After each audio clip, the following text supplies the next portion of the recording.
I'm not going to say much in terms of the pictures I'm going to send over.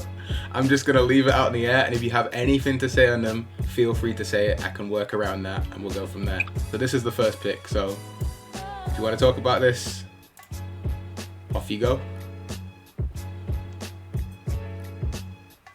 Tell us what's happening here, who you're playing for. Do you know the first thing that springs to that was my first football team? That was Elms. So we played down in Unsworth towards Bury, and somehow I don't know why my shorts are so high, but somehow the kit used to be purple, and Mum, after a week or two of having it, managed to obviously change the colour and made it a lot lighter. So, yeah, I was always a bit mad at her for the good times, man. Nice. Was this after a game? I wouldn't expect you to know. Actually, to be fair, you look bone dried there. To be fair, so it must have been like before or something like that. I wasn't getting dirty in a game back then anyway. No chance. But yeah, I think it probably was. It looks like I've got shin pads on and stuff like that as well, maybe. But I just want to know why my shorts are so high. 90s, man. 90s vintage. Yeah, it's true, bro. But yeah, man, I'm fuming at my mum for the kit. Should have been at least 3 or 4 shades darker. At least. How old were you when this all happened? 7, 8? Yeah, I was about 7 or 8. But I originally joined Elms as a goalkeeper, and Dad used to stand next to me in the goal. I was in goal, and Dad was next to me. And I remember it was freezing. Obviously a Saturday or a Sunday morning, about 10 o'clock in the morning, and it was freezing. And I couldn't feel my toes and my fingers. And I just remember looking at my dad. I was like, "Sod this." And I remember I just threw the gloves off in the middle of the game. I was like, I'm not playing in goal anymore. Yeah, I think I played for about 2 or 3 games. Because obviously I just joined a new team and played goalkeeper for about 2 or 3 games. And then when it was cold, I just remember taking the gloves off. I couldn't feel my feet or my hands. I just took the gloves off and just started running around, started playing, and the rest is history. Fair enough. What happened after you had your little stint at Elms? There was a young guy at the time called Phil Brogan. So he was the coach, and he just started working at Man United at the academy. There you go. Now, what can you tell me about that? Again, shorts are pretty high. How old would you have been here? I'm gonna say about 9. Just for reference, you're not all wearing Manchester United shirts for the sake of wearing Manchester United shirts. This is you representing the academy. Yeah. So this would be what, 99-ish, I'm guessing, 98, 99. Looks a little bit of a mixed age from what I can see there. I think the coach on the left in the blue jumper is called Tommy O'Neill. He passed away a few years ago. Really nice guy. Then next to him is Matty Mainwaring, I think. Yeah, it's Matty Mainwaring. Still in contact to somewhat with him. Jacob Butterfield, who I recently played with at Derby, sorry. And then Tommy Rowe, who's the year above. He's at Bristol City now, I think. And then Alex Skidmore. Yeah, it's decent. Did you play with anyone up or down ages outside of this picture? Yeah. There's quite a strong age group.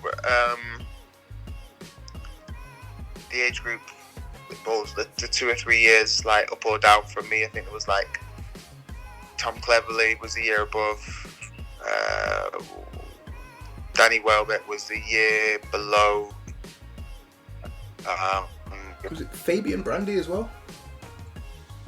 Yeah, Fabian, he was a year above, so he was if not, no, he probably was up until the age of, I'd say 14, 15, he was regarded as probably the best player in the world for his age. Mm-hmm. He was phenomenal. phenomenal. I'm still in contact with him. He's a really, really good guy. Back in Manchester now, he's doing some good things at the moment. He's kind of started with his own scouting network and his own football team, which seems to be going well. So, yeah, he's a good guy. And Joe was there as well, wasn't he? Older Joe Thompson as well. Yeah, Joe was a year older than me. Obviously, really close friends with him. One of my best friends. Incredible story if you don't know about it. But yeah, he was there at the time, but he was a year above. So that's probably why he's not in that photo. How strenuous was it, if it was at all, playing at the academy at such a young age? Was it challenging? Was it rewarding? What did it feel like? Because from the outside in, it seems very sort of demanding. No, I'm guessing obviously there was demands on it, but especially back then, I'd say the pressure was more to make it as a footballer rather than to get what comes with being a footballer in today's age. It's a lot more, because of social media now and stuff like that, you have a lot more access into the world of footballers, and you see what they're able to, the lifestyle they're able to lead now because of the job they do. And I kind of say a lot of that is, in today's day and age, a lot of footballers or even parents of footballers would want them to do that because of the lifestyle they can attain for themselves and their families, rather than back then when it kind of wasn't mentioned. And the thing was, you want to be on Match of the Day. Yeah. That was the cool thing. Like, that was just to play in the first team, to be a professional. Like, that was kind of the goal. So, and that, obviously I'm speaking like, this is like 99, 2000, so it's 20 years ago we're talking about, when I was a kid. You said you were there at 99, 2000, which is arguably Manchester United at the peak of their powers. Do you have any fond memories at the time whilst being a member there? Yeah, I just obviously remember seeing a few of the first team players around, because they were at the Cliff originally when I was there, and then I think Littleton Road and the Cliff, two places in Salford, and then they moved to, they were at the Cliff and Littleton Road, which was which was their training grounds in Salford, and then they moved over to Sale, to Carrington, where they still are to this day. And obviously just coming into contact, there was two buildings, obviously the first team building and the academy building, like on either side of a car park. But I remember obviously you'd see the first team players driving in, and there was one time when I think Dad parked, as my dad, if anyone knows my dad, he's a little weirdo. Like, so there can be a car park and he'll park like in the corner in the most obscure place, so he can be on his own and listen to his music and smoke his cig. And I remember he parked next to a bin, random. I remember Kitman from the first team training complex came out, and he must have had about 20 balls in a see-through like bag, and he threw them in the bin. And they were all like, the air had been taken out of them. But I think because they were last season's balls, and obviously they change each season. They were the old Mitre Premier League balls, were they?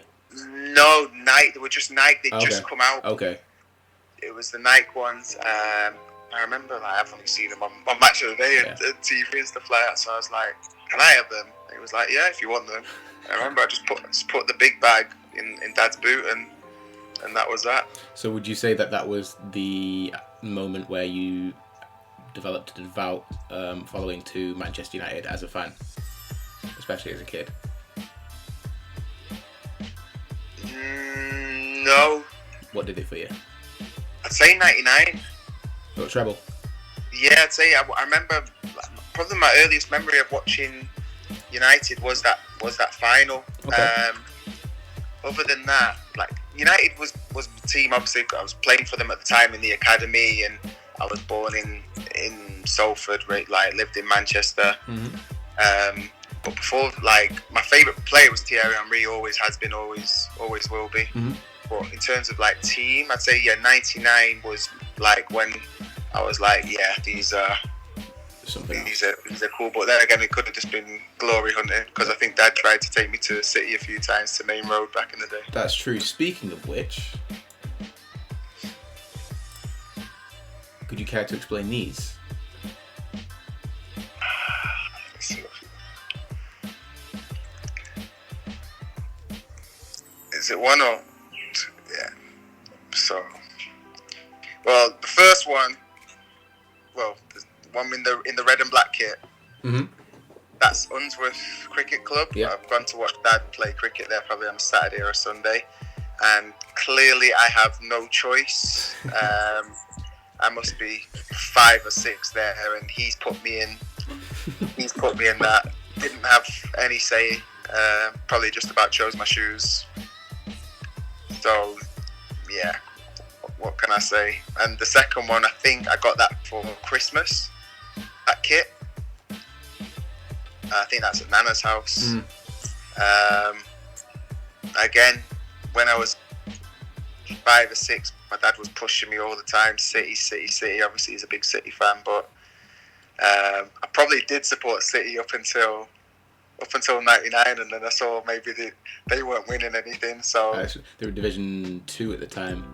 yeah, so something about similar to how you are these days. Yeah, that's about right.